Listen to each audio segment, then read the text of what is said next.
চলনতলি গ্রামের মেঠো পথটি আজ কাদায় ছ্যাঁতছ্যাঁত করছে। সকাল থেকেই ভারী মাত্রায় বৃষ্টি হয়েছে।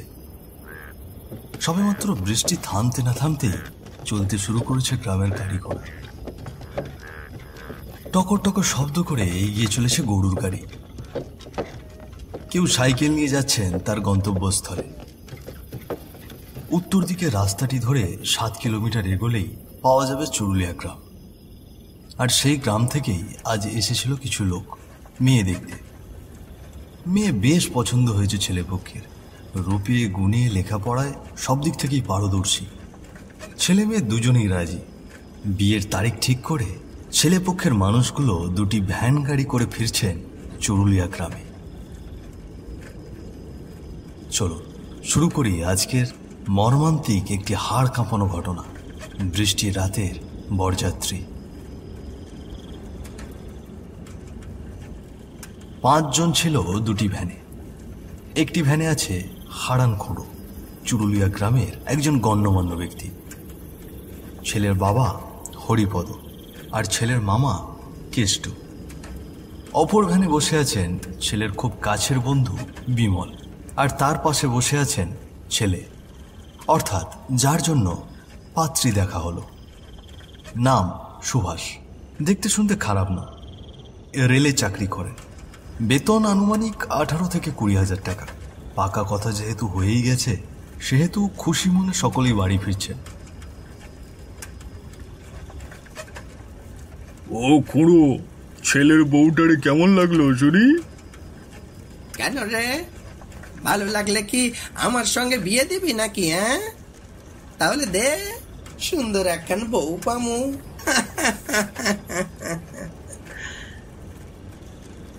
খুঁড়োর কথায় সকলেই হাসতে লাগলো। এমন হাসি ঠাট্টার মাঝেই তারা বাড়ি ফিরছিল। কিন্তু এই হাসি মুখ যেন আর বেশিক্ষণ রইল না। আকাশটি গড় গড় করে জল ছেড়ে দিল। এই সেরেছে গো, আবার যে বৃষ্টি নেমে এলো। আজ মনে হয় আমাদের আর বাড়ি ফেরা হচ্ছে না। চুপ কর, এসব কুলক্ষণে কথা মুখ দিয়ে ভুলেও বের করবি না। বকা ঝকা বাদ দিয়ে এখন বলো কি করা যায়। এই ভ্যানওয়ালা, ওই যে সামনে একটা হোটেল দেখতে পাচ্ছি, ওখানে এই গাড়িটা থামাও। এভাবে তো আর বাড়ি ফেরা যায় না। বৃষ্টি থামলে তবেই বাড়ির উদ্দেশ্যে রওনা দেব। হ্যাঁ হ্যাঁ, সেই বোধহয় ভালো। ভ্যানওয়ালাটি হোটেলের সামনে গিয়ে ভ্যানটা দাঁড় করালো। সামনের চালককে দেখে পেছনের চালকটিও তার পেছনে দাঁড়িয়ে পড়ল। পুরনো একটি হোটেল, টিনের চালের উপর বড় করে লেখা আছে হরিদার ভাতের হোটেল। এদিকে মুষলধারে বৃষ্টি হচ্ছে। বৃষ্টির বড় বড় ফোঁটা টিনের ওপর টপ টপ করে ঝরছে। কিন্তু আশ্চর্যের বিষয় হলো, হোটেলের এক কোণে বসে আছে এক নারী। মুখে কালো মাস্ক আর পরনে নিশি কালো সালোয়ার কামিজ। মেয়েটি চোখ বড় বড় করে তাকিয়ে রইল তাদের দিকে। ভয় পেও না মা, আমরা চুরুলিয়া গ্রামে ফিরছিলাম। পথে বৃষ্টিতে আটকা পড়েছি, তাই একটু আশ্রয়ের জন্য এসেছি মা। তোমার যদি কোনো সমস্যা না থাকে, এখানে কি কিছু সময় পার করতে পারি? নমস্কার, আপনারা চাইলে ভেতরে এসে বসতে পারেন। আপনাদের গাগুলো তো দেখছি ভিজে গেছে। আমি কি আপনাদের জন্য একটি গামছা আর কিছু খাবার নিয়ে আসবো? না মা, আমরা কিছু খাবো না, তুমি বরং আমাদেরকে গামছাটা এনে দাও। জি, আপনারা একটু বসুন, আমি আপনাদের জন্য গামছা নিয়ে আসছি। সময় তখন আনুমানিক সন্ধ্যে 7:30। সন্ধ্যের পরপর এই রাস্তায় তেমন কোনো লোকজন দেখতে পাওয়া যায় না। কেউ কেউ বসে আছেন হোটেলের ভেতরে। এদিকে সুভাষ আর বিমল ঠাঁই দাঁড়িয়ে থেকে দেখছেন বাইরের বৃষ্টিগুলো। কিছুক্ষণ পর বৃষ্টি অনেকটাই থেমেছে। এর মাঝে সুভাষ বলে উঠল, বন্ধু, দোকানের পেছনে একটা জঙ্গল দেখতে পাচ্ছি, চল তো সেখানে গিয়ে আমরা দুজনে একটু বিড়ি টেনে আসি। হ্যাঁ রে, অনেকক্ষণ হলো খাওয়া হয়নি, চল চল এক্ষুনি চল। এবার সুভাষ ঘাটটা ঘুরিয়ে বলল, বাবা তোমরা একটু এখানে বসো, হ্যাঁ আমরা ওই পেছনের জঙ্গল থেকে একটু পেটটা খালি করে আসছি। ঠিক আছে, সাবধানে যাস বাবা, রাতের বেলা জঙ্গলে সাপ পোকামাকড় থাকে, হাতের টর্চটা জ্বালিয়ে নে। আরে হ্যাঁ হ্যাঁ, তুমি একদম চিন্তা করো না। আরে আমরা কি এখনো সেই ছোট আছি নাকি? এলাম। তারা এক পা দুপা করে এগোতে লাগলো জঙ্গলের পথে। হালকা হালকা বৃষ্টি, আকাশে ভারী মাত্রায় বিদ্যুৎ চমকাচ্ছে। আশেপাশে একটি কাক পক্ষীও নেই। ওই দূর কোথা থেকে যেন ভেসে আসছে শেয়ালের ডাক। কিন্তু তাদের মনে একটুও ভয় নেই। মেয়েটা কিন্তু বেশ সুন্দর ছিল রে, কি বলিস? হ্যাঁ তা যা বলেছিস, সুন্দর ছিল বলেই তো বিয়ের জন্য রাজি হয়েছি। আরে না রে, তোর বউটার কথা বলছি না। তাহলে তাহলে তুই কার কথা বলছিস? আরে হোটেলে যে মেয়েটাকে দেখলাম, কত সুন্দর তার চোখ দুটো, কি মিষ্টি মিষ্টি করে কথা বলে। সে কি রে, বন্ধুর জন্য মেয়ে দেখতে এসে নিজেই নিজের জন্য জুটিয়ে নিয়েছিস? বাহ, ভালো ভালো। তা বলছিস যখন প্রস্তাবটা দিয়েই যাই নাকি? ভালোই হবে, দুজনে একই গ্রামে বিয়ে করব, ছুটি পেলে আমরা একসঙ্গেই শ্বশুরবাড়ি আসবো। কি বলিস? দে বিড়ির প্যাকেটটা দে। এই রে, এই হাঁটতে হাঁটতে তো অনেক দূরে চলে এলাম। আরে এই বিড়ির প্যাকেটটা দিবি তো।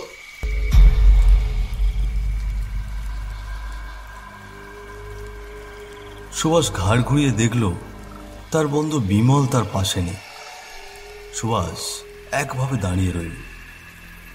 বিমল, আরে এই বিমল, এই মজা করিস না।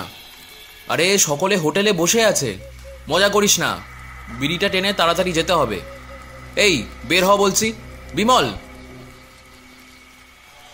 সুভাষের কথায় বিমল কিছুতেই সাড়া দিল না। এরপর সুভাষ অনেকবার ডাকাডাকি করেছে, কিন্তু বিমলের কোনো আওয়াজ নেই। সুভাষের মনে খানিকটা ভয় পেতে শুরু করল।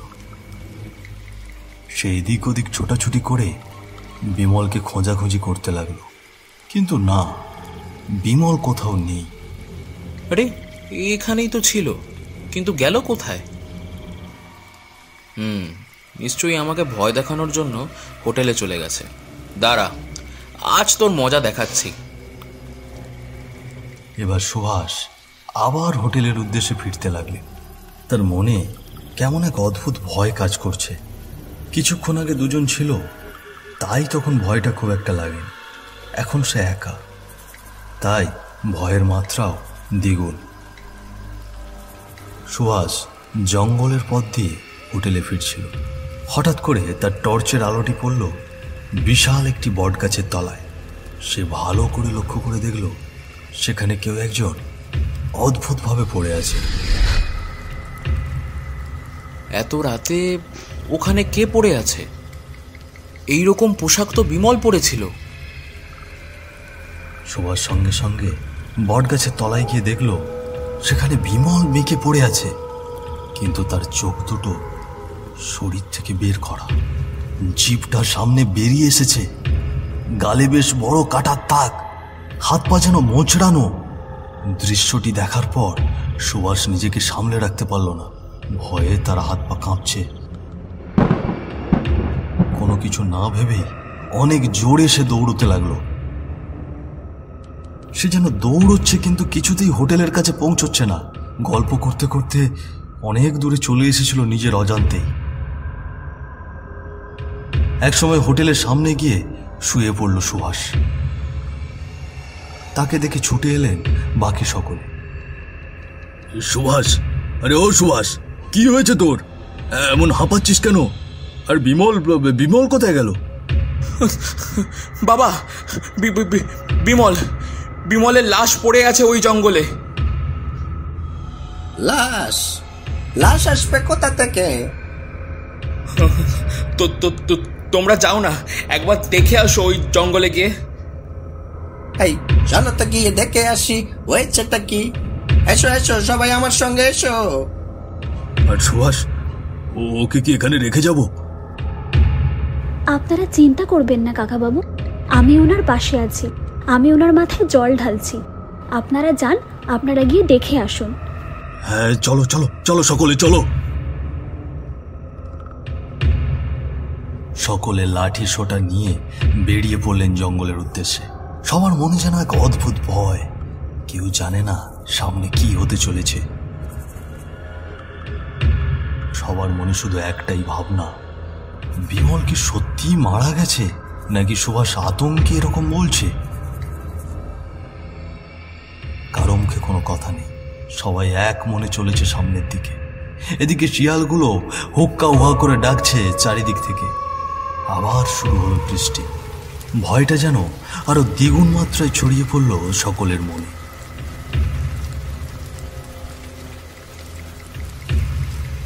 চলতে চলতে তাদের টর্চের আলো গিয়ে পড়ল বিমলের লাশের ওপর। এই বৃষ্টির মধ্যেও সকলে ঘামতে শুরু করল। সকলের হাত পা যেন অজান্তেই শিহরিত হয়ে উঠল। কারো কোনো শব্দ নেই, কারো মুখে কোনো কথা নেই। জল জল করে সবাই এক দৃষ্টিতে তাকিয়ে রইল বিমলের লাশের দিকে। এমন সময় এক অদ্ভুত শব্দ ভেসে এলো তাদের কানে।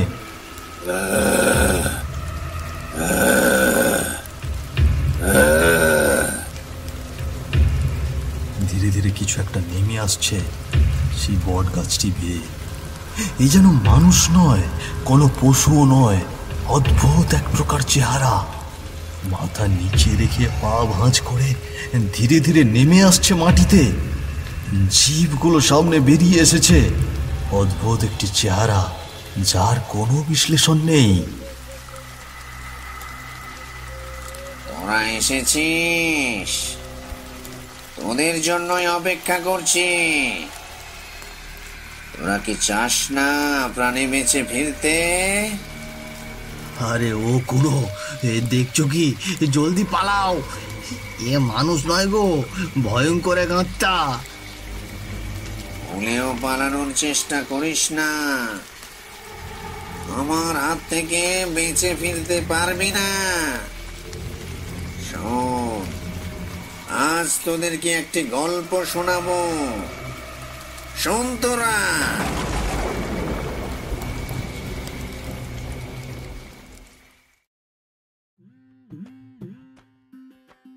আমি এই গ্রামের একজন দুধ বিক্রেতা। প্রতিদিন বাড়ি বাড়ি থেকে দুধ সংগ্রহ করে বিভিন্ন হোটেল বা শহরে দিয়ে আসতাম। আমাদের এই গ্রামেরই একটি হোটেল হরির হোটেল। হরি মারা যাবার পর শত কষ্ট অভিমান বুকে নিয়ে এই হোটেলটি চালাচ্ছিলেন তার মেয়ে মায়াবতী। তার রূপ এবং গুণে মানুষ তাকে মায়াবতী নামে ডাকত। বাড়িতে একমাত্র ছোট ভাই। মায়াবতীর একটি স্বপ্ন, তার ছোট ভাইকে বড় করে মানুষের মতো মানুষ বানাবে, উচ্চশিক্ষায় শিক্ষিত করবে। মায়াবতীর কি নিষ্পাপ ডাক, শুনে মনটা ভরে যেত।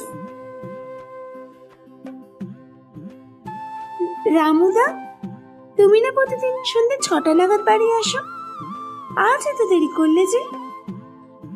আর বলিস না রে বোন, শহর থেকে এলুম আর কুটুম বাড়ি হোটেলের মালিক 3 দিন থেকে আমায় ঘোরাচ্ছে। দুধের টাকা পাবো, দিচ্ছেই না। তিনি হোটেলে ছিলেন না, তারা সেই বসে থেকে থেকে আমার দেরি হয়ে গেল। একেবারে চিন্তা করো না রামুদা, সেও হয়তো কোনো বিপদের মধ্যে আছে। সবকিছু ভগবানের উপর ছেড়ে দাও। উপরে ভগবান আছেন, সব কিছু দেখছেন। ভগবান যা করে মঙ্গলের জন্যই করে। সারাদিন মনে হয় কিছু খাওনি। বসো রামুদা, তোমাকে একটু ভাত দিই, খেয়ে যাও। না রে বোন, নিশ্চয়ই তোর বৌদি বাসায় বসে আমার জন্য অপেক্ষা করছে। তাড়াতাড়ি ফিরতে হবে রে বোন, অন্য একদিন তোর হোটেলে এসে পেট পুরে খেয়ে যাব। দাদার কাছ থেকে কিন্তু টাকা বেশি নিতে হবে বলে দিলুম। টাকা দিতে হবে না দাদা, আমার ছোট্ট ভাইটার জন্য একটুখানি আশীর্বাদ করে দিও। ভগবান তোর ভালো করুক। আসি রে বোন, ভগবান চাইলে আবার দেখা হবে।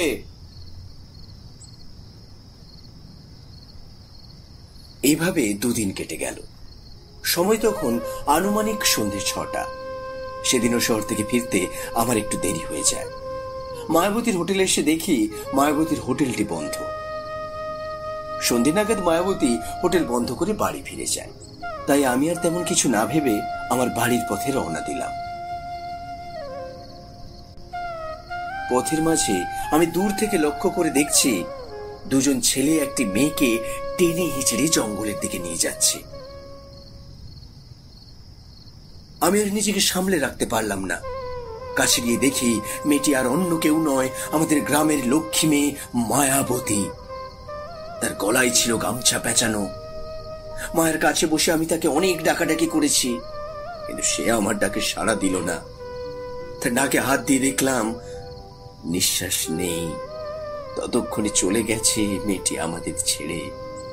সেই মুহূর্তে আমি আমার দু চোখের জল ধরে রাখতে পারলাম না।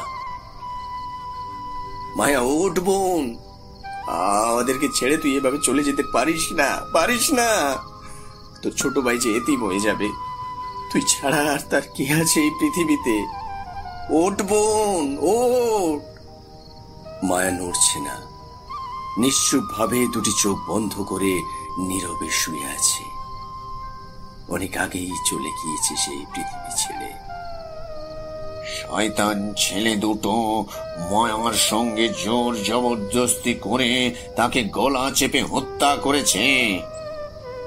মনে মনে সিদ্ধান্ত নিয়েছিলাম তাদের দুজনকে এর কঠিন শাস্তি দেব, কিন্তু তারা আমাকে এক ধাক্কাতে মাটিতে ফেলে দেয়। এরপর সেখানে পড়ে থাকা একটি ইট দিয়ে অনবরত আমার মাথায় মারতে থাকে। শরীর থেকে আমার আত্মা অনেক আগেই বেরিয়ে গেছে, কিন্তু তবু ওই শয়তান দুটো আমার মাথায় আঘাত করতেই থাকলো। রক্ত যেন নদীর স্রোতের মতো বয়ে চলে গেল মাটিতে। ওই শয়তান দুটোর একজন পড়ে আছে এই গাছের নিচে। নির্মম ভাবে হত্যা করেছি তাকে। আরেকজন আছে ওই হোটেলে। হোটেলের মেয়েটি আর অন্য কেউ নয়, সে আমাদের মায়াবতী। গিয়ে দেখ, ওদের ছেলের লাশ গাছে ঝুলছে। মায়াবতী তাকে ছাড়বে না, নির্মম ভাবে হত্যা করবে। তারা আর এক মুহূর্ত দেরি না করে দৌড়ে গেল সেই হোটেলে। কিন্তু সেখানে গিয়ে দেখলো সেখানে কোনো হোটেলই নেই। পড়ে আছে একটি ফাঁকা জায়গা, তার উপর দাঁড়িয়ে আছে একটি বিশাল গাছ। সেই গাছের ডালে ঝুলছে সুভাষের লাশ। আর ওই দূর থেকে মায়াবতী এক নজরে তাকিয়ে আছে তাদের দিকে। একসময় নির্মম এক হাসি দিলেন মায়াবতী। আজ আমার প্রতিশোধ নেওয়া শেষ।